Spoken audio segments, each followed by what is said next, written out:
দীর্ঘ প্রক্রিয়া ও প্রতীক্ষার পর অবশেষে আমরা প্রবেশ করলাম রিয়াজুল জান্নাত, জান্নাতের অংশের ভিতরে।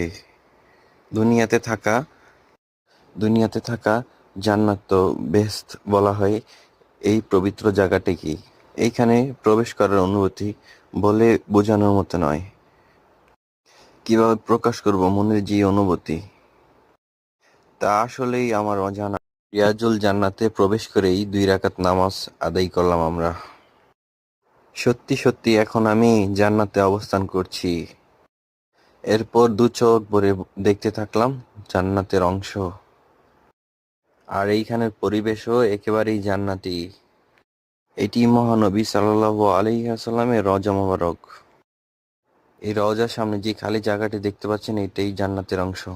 রাসূলুল্লাহ সাল্লাল্লাহু আলাইহি ওয়াসাল্লাম এই জায়গাটিকেই জান্নাতের অংশ বলে উল্লেখ করেছিলেন। ইসলামিক ভিডিও যদি আপনার অন্তর থেকে ভালো লাগে, আজকের অনুভূতিটা অবশ্যই খুবই একটা সুন্দর ছিল, সাবস্ক্রাইব করে খুবই পাশে ভালো থাকবেন ছিল, খুবই ইনশাআল্লাহ। শান্তিদায়ক ছিল।